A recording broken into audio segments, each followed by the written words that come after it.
Hi friends, welcome back to my channel. అందరూ ఎలా ఉన్నారు? అందరూ బాగున్నారా? ఈ వీడియో వచ్చేసి నోము జరిగిన తెల్లారనమాట. నెక్స్ట్ డే నోము దండలు కట్టుకునే ముందు పూజ చేసుకొని అమ్మవారికి దండం పెట్టుకొని నోము దండలు అయితే ఎట్లా కట్టుకుంటామో తర్వాత ఏమేమి ప్రాసెస్ ఉంటుంది అనేది నేను ఈ వీడియోలో అయితే చూపిస్తాను. చూడండి. ఎవరైనా మా ఛానల్ ఫస్ట్ టైం చూస్తున్నట్లయితే లైక్ చేయండి, షేర్ చేయండి, ఛానల్ని సబ్స్క్రైబ్ చేయడం అయితే మర్చిపోకండి.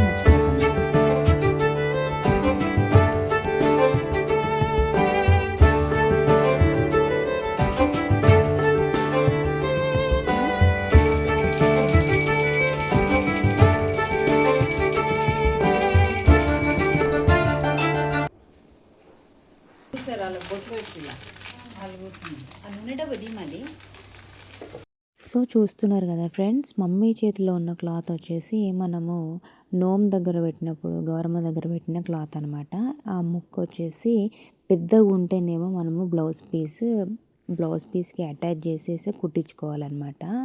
ఎవరైతే నోమ్ మీద కూర్చుంటారో వాళ్ళైతే బ్లౌజ్కి అటాచ్ చేసేసి ఆ క్లాత్ని కుట్టించుకోవాలి. ఆ మిగిలిన ముక్కలను కూడా అక్కడిక్కడ వేయకుండా దేవుడి దగ్గరనే వాడి దాన్ని కొంచెం జాగ్రత్తగా వాడుకోవాలన్నమాట ఆ క్లాత్ని.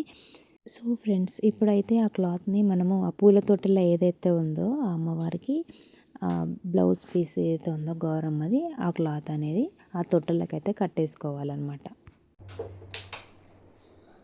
సో ఇప్పుడు చూస్తున్నారు కదా, నెక్స్ట్ వచ్చేసి నోము దండలు అనమాట. నోము దండలు అన్నీ తీస్తుందనమాట మా మమ్మీ. ఈ నోము దండలు కూడా ఎవరైతే నోము మీద ఇప్పుడు మా మరదలు కూర్చుంటుంది కాబట్టి తనకి మెడలో వేయడానికైతే పాత దండలన్నీ తీసి పాతవి అంతకుముందు రీసెంట్గా నోము చేసుకున్నామని చెప్పాను కదా, ఇది రెండోసారి కాబట్టి ఆ దండలు ఇప్పుడు తెచ్చిన కొత్తగా 2 దండలు అన్నీ కలిపి యాడ్ చేసి మా మరదలకైతే మెడలో వేస్తుంది అనమాట మా మమ్మీ. ఆ ప్రాసెస్ కూడా చూడండి. సో కొత్త దండలు, పాత దండలు, ఆ నోము దగ్గర ఉన్న దండలు అన్నీ అయితే కలెక్ట్ చేస్తుంది అనమాట మమ్మీ. అదంతా కలెక్ట్ చేసి ఒక దండలా ఉంటుంది అది. ఆ దండనైతే తీసుకొని మా మరదల మెడలో అయితే వేస్తుంది అన్నట్టు. ఇది పోయినసారి నోము అనమాట. ఇది రెండోసారి కదా వాళ్ళు నోము మీద కూర్చోవడం. అంతకుముందు సారిది అనమాట ఆ దండ. అది అందుకే కొత్తగా ఉంది. ఆ దండను కూడా యాడ్ చేసేసి పాత దండలలో యాడ్ చేసి అదైతే ఈ విధంగా అయితే బొట్టు పెట్టేసి మెడలో అయితే దండ వేస్తారనమాట. మేము చిన్నగా ఉన్నప్పుడైతే ఈ నోము దండలు కట్టుకొని స్కూల్కి వెళ్ళినప్పుడైతే మాకు మంచిగా అనిపిస్తుంది. మా ఫ్రెండ్స్ అందరూ చూసి అబ్బా కలర్గా రాత్రిలాగా బాగున్నాయా బాగున్నాయని అంటుండే చిన్నప్పుడు.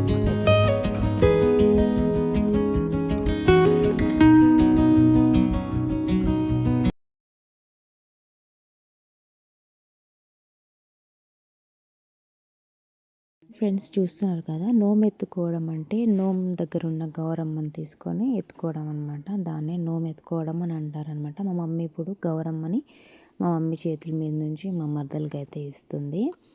ఇదే నోము ఎత్తుకోవడం అంటారు అనమాట. ఈ ప్రాసెస్ అనేది మనకి కేదారేశ్వర నోము జరిగిన తర్వాత తెల్లారైతే జరుగుతూ ఉంటుంది అనమాట. ఓ తర్వాత ఏం చేస్తారంటే, మనము నోము దగ్గర గౌరమ్మని అయితే పెట్టినాం కదా, ఆ గౌరమ్మని తీసుకొని అయితే మా మమ్మీ చూపిస్తున్నట్టు ఆ గౌరమ్మని తీసుకొని మా మరదలకి చేతిలో ఇస్తారనమాట. 2 సార్లు దండం పెట్టుకొని 2 సార్లు ఇచ్చిన తర్వాత అదే చేతిలో మనము కొంచెం దేవుడి దగ్గర పెట్టిన నూనెని కలిపి ఆ గౌరమ్మనంతా మొహానికి మొత్తం రుద్దేసుకోవాలన్నమాట. ఎక్కడ గ్యాప్ లేకుండా మంచిగా నీట్గా కలిపేసుకొని చేతులకు మంచిగా ఇలా రబ్ చేసేసి మొత్తం మొహానికి అయితే పెట్టేసుకోవాలి గౌరమ్మని.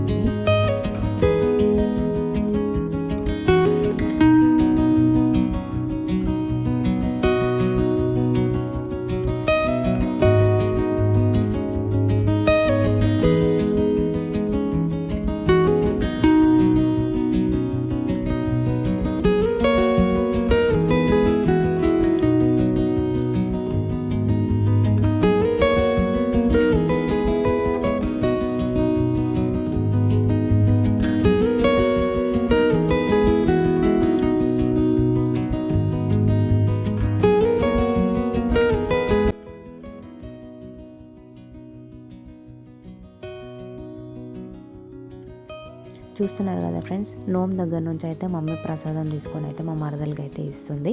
ఈ ప్రసాదం వచ్చేసి ఎవరికి మనం షేర్ చేయొద్దు. ఎవరికి ఇచ్చిన ప్రసాదం వాళ్ళే తినాలి.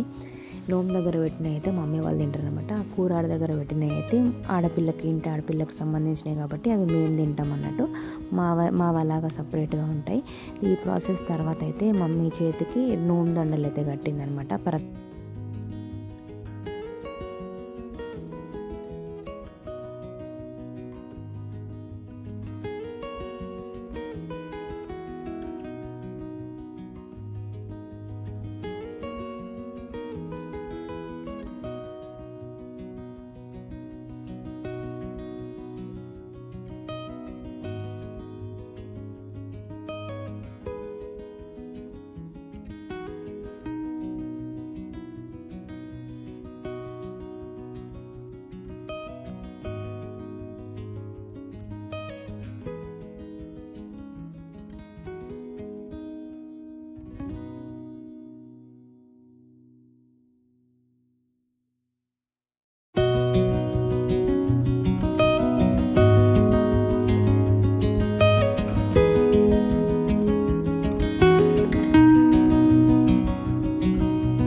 సో ఇదే ఫ్రెండ్స్ వీడియో మీ అందరికీ నచ్చిందని అనుకుంటున్నాను. నచ్చినట్టయితే లైక్ చేయండి, షేర్ చేయండి, ఛానల్ని సబ్స్క్రైబ్ చేయడం మాత్రం మర్చిపోకండి friends. Thanks for watching this video.